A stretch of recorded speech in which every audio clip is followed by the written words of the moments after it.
Hi, welcome, and thank you for joining today's webinar titled The Ultimate LA-960V2 Virtual Demonstration Using Ceramics Powders. My name is Julie Chen Nguyen, and I'm going to facilitate today. So to give you a heads up, we will begin with why ceramics powder particle size is crucial for packing density and dye filling by Dr. Jeff Bodycomb, who's with us right now. Hello, everybody. Hello. And then next, we will move over and spend the majority of our time with our applications chemist, Carl Lundstedt, where he will use alumina provided by a customer as our wet and dry demo sample. And lastly, we'll wrap up with a Q&A session back with Jeff. All right, so on to the presentation portion. Particle size distribution really affects, I guess the primary one is packing density. And I'll have a slide about this shortly, but basically a wider size distribution tends to give you a higher packing density. And this is going to lead to some of the strength improvements I'll mention further down.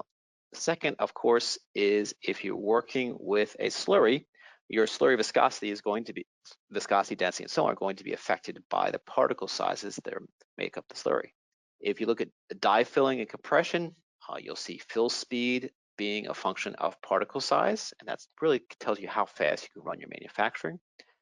Going back to that packing density statement, you're looking at green strength and defects in finished parts, and kind of in between is extrusion performance, particularly if you have some large particles, they can start to give you scratches along surfaces and the like. So particle distribution has a strong effect on your processing and final part performance for ceramic materials. I mentioned packing density. On the left, I show a packed arrangement, a randomly packed arrangement, sorry, of particles. They're all the same size, and you can see they're quite large gaps. And then on the right, you see I can, if there's some smaller particle sizes in the distribution, I can stuff them into those gaps, and that way raise the overall density of the packed material. I guess since this is a ceramic audience, if you think about a large crystalline substance, and you'll have the packed large anions or oxygens, if you will, and then you stuff your cations in between them. Similar concept, but a whole lot less organization. Okay, moving on into effects is dye filling, and basically, if you're filling a dye by sliding a shoe filled with powder over the dye, the material is going to fall down into that, and how fast it fills is going to be a function of well, what this author called the air sensitivity parameter. And if you start figuring out how to calculate air sensitivity parameters, you will see a dimensionless particle size on the bottom x-axis here, and the left y-axis is the mass flow rate. So generally, how fast you can run your process is going to depend on things like particle size, which is going to be fixed a little bit by air viscosity and those effects. Well, if you stumbled around the HORIBA website or know us a little bit, you know that we have a lot of different particle analyzer technologies. And today I'm going to kind of focus on that size range from, say, tens of nanometers up to just about a millimeter. And the tool of choice for that tends to be laser diffraction. And that's kind of due to the size range covered and the speed and repeatability of the analyzer. In laser diffraction, we investigate a particle with light, and we use that to determine the particle size. And we have some other webinars on the topic, so I'm not going to talk a whole lot about that. In terms of measurement, the workflow is that you first would need to prepare the sample, and often this can be the most interesting part of the whole process. You have to make sure you have good sampling and dispersion. I'm going to comment a little bit more on that as we walk through applications, and you'll maybe using a surfactant or some sort of admixture to ensure that you have a suspension that's stable, or if you're dispersing them in air with a dry powder system, that you're separating the particles adequately. The one mercy in analytical work is that when I'm preparing these suspensions, they only have to last for a few hours. We don't need to prepare a formulation that's going to be able to put in a truck and last for a week. And now we move more or less to the push button part of the measurement, where we prepare the system, we align the laser, and we acquire a blank or background to reduce measurement noise. That's all a single button press on the HORIBA LA-960 and LA-350 analyzers. So the measurement itself basically boils down to press buttons, add sample, press another button, and you're done. I kind of hopped over, and now I want to back up and talk about developing a method, which really goes into how do you determine which buttons to press and how do you add sample. So method determination, you would start by picking a particle refractive index for your part, which is going to tell you how light operates inside of your particle. If you have a material that's well known, you can often look up these values. The next is you're going to pick up your diluent, and that can start getting interesting because the choices are water, and that most people like water because water is cheap, it's easy to get, it's not particularly hazardous, particularly the quantities we handle. And then the alternative, of course, would be an organic solvent such as hexane, which is nice for nonpolar particles, but not so nice in terms of expense and hazardous material handling. To make water play nice with some surfaces, you will start using surfactants. And I will mention a couple as we move on. You'll decide which sampler you want to use. So I mentioned the sample volume. I think there were 4 options on that slide. And that's going to be some trade-off between what you have available to you and how much material you have. So of course, if you're speccing a new instrument, we can offer you any sample handling you want. Or if you have the budget, you can buy a different sample handling system, say a fraction cell for some new project. But most people just start with what they have. And that's going to tell you how much material you need. You'll find your pump and stir settings. Again, this is enough. You want to pump and stir enough to keep the particles in suspension, that they don't all settle to the bottom or float to the top. Although I think about it, for a ceramic group, there's not very much floating happening. You'll want to determine particle concentration. That's a pretty systematic study, and that's not intellectually challenging, but just have to sit down and do it. Decide how long to measure. That's pretty commonly asked when you develop a method. For most samples these days, the 960 is so fast, I just set it for 2 minutes and it works. And then you have to ask yourself about dispersion. Does it need ultrasound? And you'll probably want to document a plot of measured size as a function of ultrasound duration or time. And we'll make sure that you disperse the sample but don't break the particles. And you want to check the ultrasound for reproducibility as well as the entire method. If you get the method right and robust, then you can get really beautiful data out of these systems. And then if there's an issue with sampling or with something like diluent choice, you might find yourself very frustrated because the analyzer keeps telling you the size of the particles in the system, which is really the size of aggregates and the like. So for wet analysis, we have a number of accessories. The first thing you should know is in the upper left-hand side is that they sit on this tray. So as I want to move from one accessory to the next, I open the door, slide the changing table, in this case, to the outside to go from, this was probably a fraction cell to a regular flow cell, and away I go. And so you can really make these changes in seconds. You don't need any tools. You don't need to store stuff in a different spot. For many of these cells, just slide the tray between what you need. The most common way of presenting a sample is a liquid dispersion and in our normal flow cell, which wants about 180 to 250 ml of liquid. The nice thing about this is everything's motorized, that we have onboard ultrasound, and then we also have the liquid dispersions, which means we have lots of options to ensuring that the particles like to stay apart. Kind of moving down in volume is the mini flow, which is a cartridge that fits in. This you have to lift in and out of the analyzer, although again, it's a very short and fast operation. That's a lower volume. We'll talk about that in a few slides. The fraction cells next. That's for the most precious samples at 5 to 15 ml.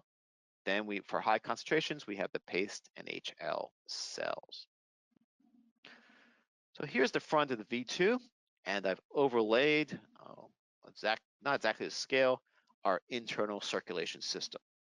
We have a fluid sensor because, like I mentioned before, there's an autofill pump and we can simply fill the system with the press of a button, and that tells us when it's to the right level, and you can adjust the level depending on your application. An agitator to keep particles in suspension, even if they are heavy, and then a centrifugal pump for circulating it through the system. Now, in terms of how much can we pump, well, we've gone up to ceramic zirconia 3mm, basically ball bearings, and so we can really circulate dense 3mm particles, which is kind of a ridiculous application. I imagine that those would be more interesting with a micrometer, but some engineers were fooling around and wanted to see how hard we could push the system, and so that's how far we got until we kind of ran out of time. Okay, another thing that is great about the LA-960V2 is the new imaging option. And you can see, here's a picture of the analyzer with the imaging option placed on a plate inside on the upper right-hand side. This works with the liquid system, as shown here on the right. So this is the standard liquid system, and you basically, let's see, goes in there, plug this, take this tube, attach it here, this tube, and attach it back into the drain. Not the drain, but back into the recirculation. So you basically can take pictures of the same sample that you're analyzing with laser diffraction. And this opens up all sorts of possibilities. Again, like all of our stuff, this is pretty easy to slide in and out, but it's an integrated module. If you're doing only wet analysis, you can park this in here, no extra bench space, nothing to lose, you're good to go. So we have an LED and a collimator, and that's with a flash, and that prevents blurring. We have the glass cell, your basic lens, and your basic camera. So the flows in and flows up and out. Size range from about 9 to 1,000 microns. The pixel size is less than a micron. So if you go and look at image analysis standards, you're going to see that the minimum size is often expressed as 2 pixels. We're being very conservative on that lower end of the size range. Hi, my name is Carl Lundstedt. I'm an application chemist at HORIBA Instruments, and I'll be showing the LA-960 in this demo. So right now we have the LA-960 wet along with the dry powder jet feeder on top. And I'll just talk about what kind of setup we have here in terms of hardware. So over here on the left side, we have our feed reservoir. So this is just filled with water right now, but it could be any dispersion medium, depending on whether you get the S or the A. This is our 960V2 S version. And there we have the vacuum that we use with the dry powder jet feeder. Here we have the water reservoir. And this is our sample bath. So here's where we'll actually be adding sample. So once we feed in water, we feed in about 200 milliliters. It'll be circulating within the system, and we add the sample directly, and it helps disperse the particles within the system, and that's what we measure. This is what the inside looks like without the tray. So here we have our mirrors and our kind of slide. And over here, we have our tray along with all the cells. So the main cell is this one in the middle, this wet cell. So this opens and you can take out the cell and clean it. Behind this, we have the dry cell. And in front, we have a fraction cell. So this holds about 10 milliliters of liquid. So this helps with conserving either a solvent or conserving sample. And in addition, in line with this wet cell, we have our image accessory. So this will help us see what's actually in the flow when we use the additional image accessory and the imaging camera. So I'll put it inside the instrument and show you how we insert it. So here, we slide it on. These red arrows first, we just need to push it in. So slide it in, and you match up this red arrow with this red line here, and it should click into place. So right now I have the wet cell between the mirrors, so that means we're in wet operation mode. This is for the image accessory. We have our camera here along with a light. So slide in the top tube. connect the top tube, connect the bottom tube.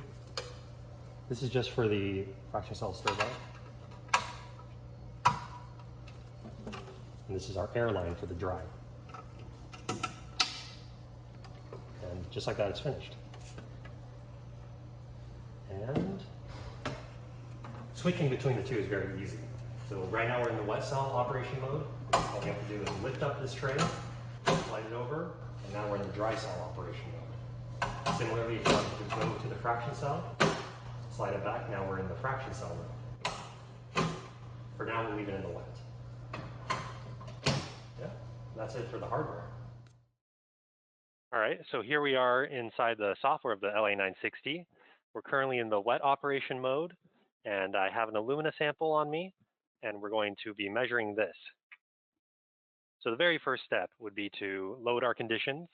So up here for set conditions, we would click on load and select our condition file. So I've already made one for alumina. As soon as you create one for a specific sample material, you can use that for all of those sample materials. The most important things among it are the sample name and then the refractive index. So after you set your conditions, the next step would be to feed in the liquid. So once you click feed, there should be water within the sample bath. And then the next steps would be to start the circulation and the agitation. So that gets this back circulation shaft flowing. And this pushes the water throughout the system. And this agitation shaft in the front helps mix the sample when you add it. The next step would be to debubble, and that helps to get rid of any bubbles within the system.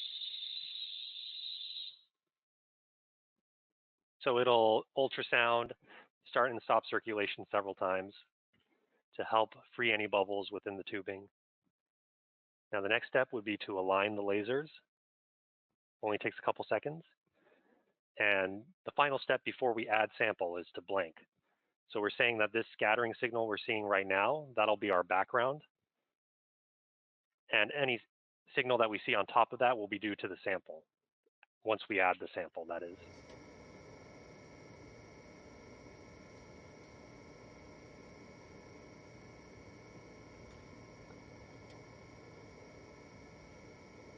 All right, so the blanking is done. The next step would be to add sample. So I'll shake up the sample, make sure that I get a representative sampling. All right, and then just add a small amount of sample. It depends on the sample size, but start with a small amount and see how far that takes you on the blue transmittance.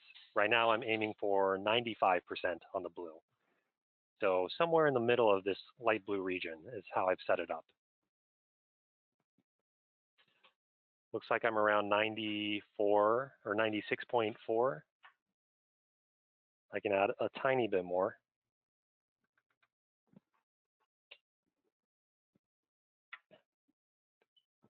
And wait for it to disperse. Looks like I'm right around 95.5. So once this stabilizes, I can go ahead and take a measurement. And we can see the scattering graph has a lot more signal for these higher channels now. And we can see a result on this live distribution graph. So that gives us an idea of what to expect from this measurement. But once it's stable, we can go ahead and click measure. We don't need to change the conditions because we've already set them, so no.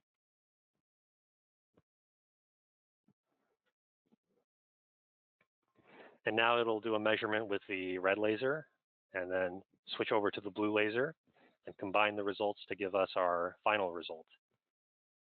So here we can see that our median, or our D50, is 22.8, which is around what I expect for this material.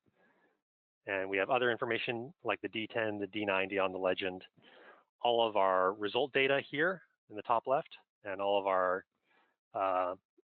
condition settings for the sample on the top right. So we've got our transmittance, our refractive index, our circulation speed and agitation speed. This can also be represented in a report. So if I go to layout, we can see an example report layout, and you can load from any of the ones that we have by default. And once you're satisfied with it, go to Print Preview, Print. In this case, we'll print a PDF, but you can also print to a printer. We'll save it. And then load it up. And this is your report in PDF form. All right, so we've finished with our wet measurement, and now I'm going to switch over to the image accessory software to show what it looks like on the camera, which we have in line with the tubing for the wet cell holder. So here, if I go ahead and click Start, we can get camera images of our sample flowing through our instrument. And we get this live histogram being updated with all the values of the particles that we're seeing. We have a trend graph for the diameter in number distribution. And we can track how many images we're saving as well as how many particles we're saving. And one thing we can do is click Capture here, and we'll capture however many images, in this case 10. And you're able to zoom in and look at the particles' shape and size a little more thoroughly. You can draw lines and measure them individually. Another option here is called a trigger. Right now I've set up this trigger to capture any particles greater than 50 microns. As you can see, we have a bit of a tail here. There's occasionally a few particles greater than 50 microns. So say you're very interested in those agglomerates or oversized particles. You can go over to this trigger tab, set up a trigger for a certain size. So everything above 50 microns will be saved and drawn a frame. And you can cycle through all these trigger images and identify all these abnormal particles and size them. So this is a really helpful tool for understanding the tails of your distribution. And once you're satisfied, you can pause and save the data. You can look at the histogram, you can look at the aspect ratio of your sample, as well as the circularity. So you get some nice diameter and shape information out of this image accessory. And once you're satisfied with your wet measurements and your image accessory measurements, the final step of the entire measurement would be to rinse.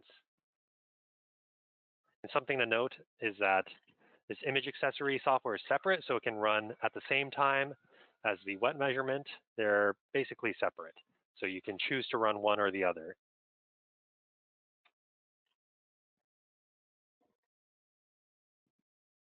And after the rinsing, we've now flushed the system with clean water, and now it's ready for the next use. And that about concludes it for the wet measurement, as well as the image accessory. So finally, if we go to, I guess what we'll call the most concentrated suspension, or a dry powder, we have a dry powder option. And that's that dry powder feeder seen sitting on top of the analyzer over here.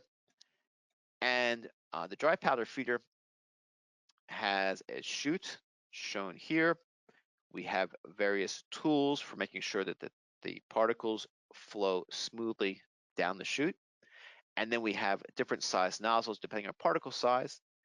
They drop straight down into a dry unit with, I can use a range of pressures in order to change how I disperse the sample. In this picture, you can kind of see these leaves.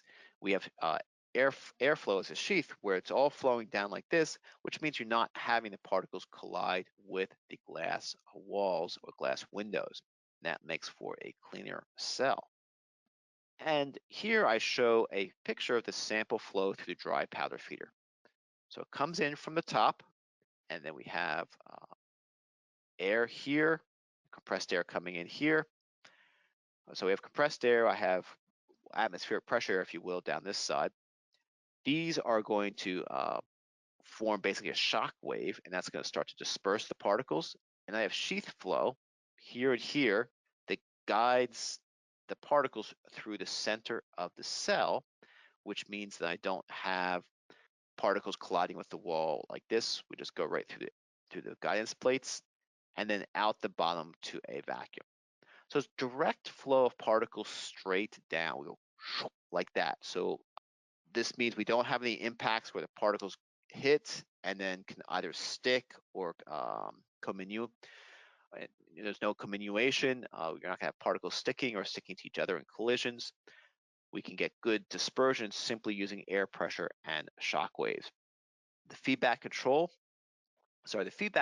which is kind of tough to show in a diagram, well, what the system does is it looks at the transmitted light intensity and then uses that to adjust the vibration speed of the feeder. Okay, and so what really happens is that you're having a constant transmittance, which really means a constant number of particles flowing in front of the detectors. This gives you nice repeatability. It also means that you get good repeatability from sample to sample. What we noticed is that when people load a hopper, or at least when I load a hopper, I don't load it exactly the same way. So whatever speed I pick for the hopper to start the particles moving, you're going to get a slightly different amount of particles flowing through the system. That can also change with humidity and particle size. And so to have this feedback control really tightens up your reproducibility and gets you better results. We have also played with this system to see how hard we can push it. And we actually had a fun little day. A couple guys in the lab had different techniques and to seeing who could get the smallest amount of samples. And we got down to less than 5 milligrams of sample with making a reasonable measurement. Of course, you need more if you have a wide size distribution, but we can really work with very tiny samples, even with the dry powder feeder. And so for small sample volumes, the fraction itself is probably a champion, just with the 15 ml, 5 ml liquid. But the dry powder feeder does a good job as well. So now I've opened up the LA-960 software, and it recognizes that the dry cell holder is in place. So it asked me if I wanted to open in dry mode. So I said yes. So here we are. I'm going to measure the same alumina sample. And similar to wet measurement, our first step would be to load our conditions. So I click load, and I select my alumina condition file. And this will fill in your sample name and refractive index. So I click OK. The next step is to add our sample to the feeder chute. So let's say about 2 scoops.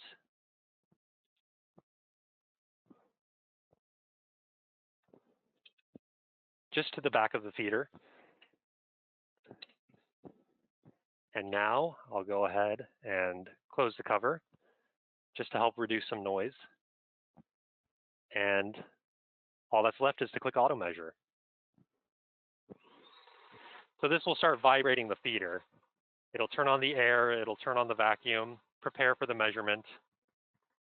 It'll blink, it'll handle basically everything regarding the measurement. So you should be able to see the sample flowing down the feeder chute now, and we'll start to see it on this transmittance bar. And there we go. We're within the range. We've dropped down from 100%. And the measurement's finishing up right around now. And there we go. That's our average transmittance. So now it's just processing the data. And as you can see, the dry measurement is very fast. We measured the sample within 30 seconds, essentially. We had about 5 seconds of feeding time. So this is our results right here, our latest result. We can see that our median size was 22 for the median in microns, 13 for the D10, 33 for the D90. Similar to wet, we have the result data in the top left and our condition settings in the top right. One nice thing with the dry and the wet modes is you can pull up the data for wet mode, even in dry mode. So if I go to the database, I've done 2 runs so far, the first one being wet, so I'll go ahead and load that. And we can compare the overlay here. And you can see that they overlap quite well. Our median is 22 for the dry measurement and 22.8 for the wet, so very similar, and very similar shape as well. Demo for the instrument.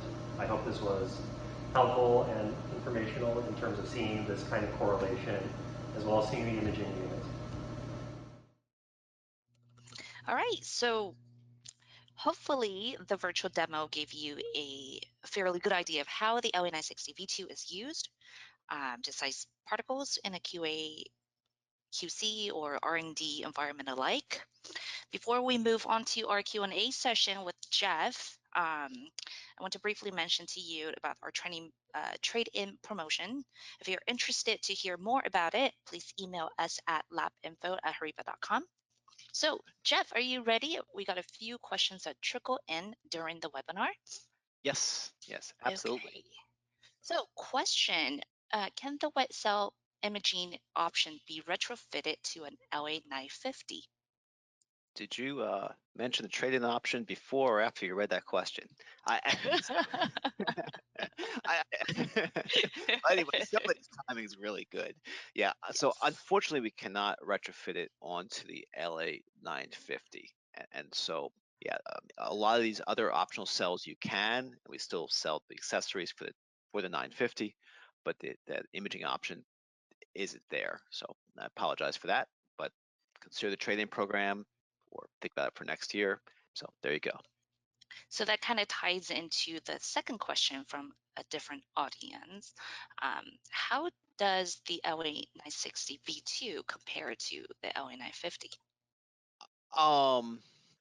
Yeah, so I guess the easiest one to talk about, because it's a nice, it's easy to mention, is the availability of the imaging option. We have worked very hard, and we've done an excellent job at keeping results the same across these products. We're rather proud of that. Yeah, so there's something you like to hear as you transition from one analyzer to the next. And the V2, there are a number of reliability changes on the inside of the design that are kind of less obvious. Anyway, there you go. Thank you. How is material prevented from sticking to the sides in dry feeding? What we do is that gray box, kind of midway down the feeder, are really a series of thin metal plates. And what they do is they force the air on either side of the particles, represented by the red dots, to flow between the particles and the glass windows. And so that guides, so we guide the air, and we use that air sheath flow to guide the particles through the center of the measurement cell. And that way you get a better measurement, and you also help prevent your windows from getting as dirty. Yeah. Thank you. So it looks like people are quite interested in dry. This question says how to disaggregate fine-grained material. Okay, so yeah, so if you have a fine-grained material, where you get into trouble is that you have lots of surface, and surfaces cost energy, so particles like to stick together. With the dry powder feeder, what you will do is that you will increase the pressure of the compressed air. And so, again, sticking to the same figure, the compressed air is coming in, and kind of this region where the particles meet the compressed air here where I'm waving my mouse, you're going to have shock waves that will break up the particles. That works pretty well down to some reasonably fine sizes. And in fact, I warn you to be a little bit careful with that, because you can actually mill some softer powders with our system. So it does punch pretty hard. If that doesn't do the job, then you're really going to have to look for something else to modify the surface energy. And that's a fancy way of saying you would add a liquid to help separate the particles. Yeah, so one of the reasons that wet analysis is recommended for very small particle sizes is it just makes it possible to disperse the particles, because you can play with surface interactions either with the liquid or with surfactants that you really can't do with just air. Thank you. And the next question is, can you please give suggestions for some good surfactants that can use with alcohol dispersions? With alcohol, I, no, I'm sorry. I usually think of some stuff that works pretty well with aqueous dispersions. Hmm. Uh, yeah, actually, what I'd like to do is we get your email address, and I can just send you a response offline. Yeah, and that would just, well, that would just be a whole lot more useful than me guessing. Yep. So the next question is, can we update LA-960 with new imaging system? Okay, so you really need to get the LA-960V2, which we recently introduced. And so I'm going to kind of guess, just based on probability, a fairly large 960 install base, you have a V1 that is not going to play nicely with the imaging system. Yeah, so it just was not something that we had anticipated when we were developing the LA-960, and so it never made it. Thank you. So if there are materials sticking to the feeder shoe or materials left to the dry feeder shoe, does that affect the measurement? Well, yeah, so I guess it depends. So if you put your particles in the feeder chute and only the smallest particles stick, then what the analyzer sees is going to be somewhat biased because you don't see the small particles because they're left on top of the chute. So that could be an issue. If what's sticking is an unbiased part of your sample, then it's less likely to be an issue. So sometimes people have trouble with particle flow and they'll add fumed silica, which is, well, a very, very small a nanoparticle really, and that you can add that to the particle surface, won't change the size enough to notice, and will help with particle flow. So that could be one way you get around this question of sticking. Another is if a very small fraction of your particles are sticking, then you're good to go. If like you have great big gobs sticking or half your sample left behind, you'll have to think about kind of ways to handle it, and might even be down to doing something to that metal surface.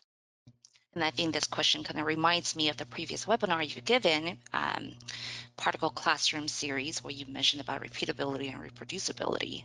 So definitely visit our website. Yes, yes.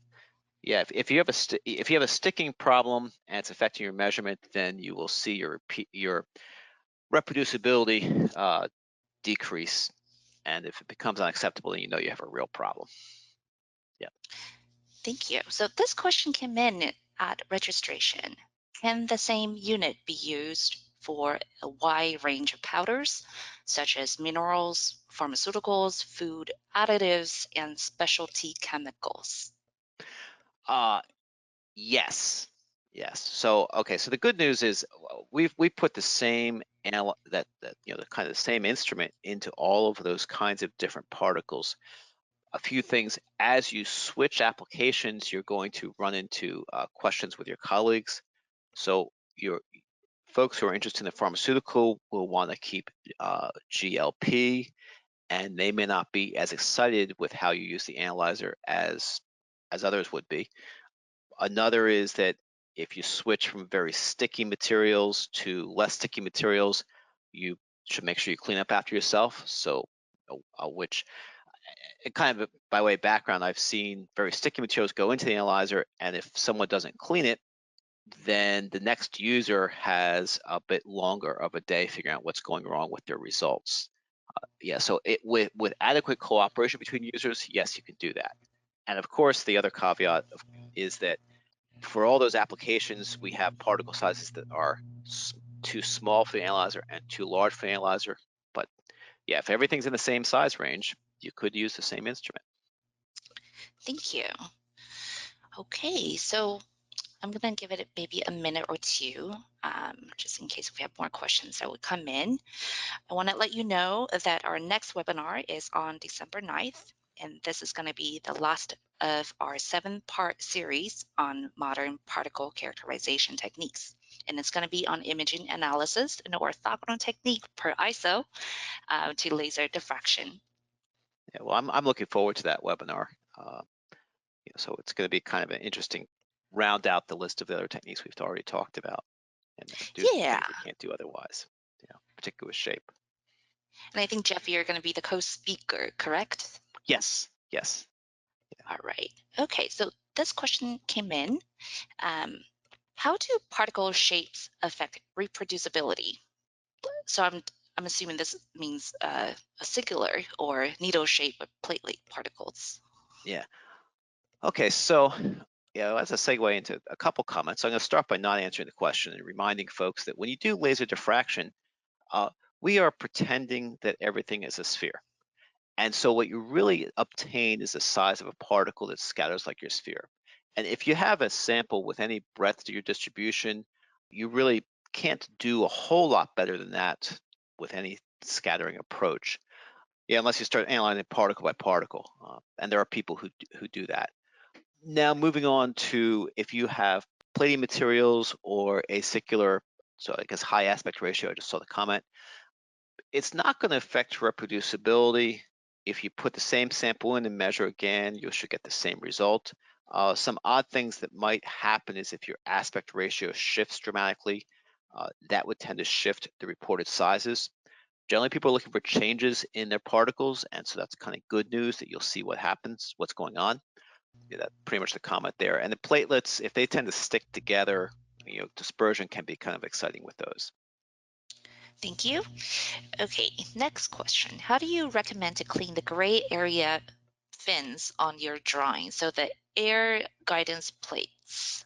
Aha. Okay. Yeah. So I guess the first comment is those guidance plates should not be getting clogged up in normal operation. So that's the first one. The second is I've clogged them up. Julie, I don't know if you ever have, but I imagine you have. You knocked around the lab long enough to get caught once or twice. Yeah, I can hear that laugh. Yes.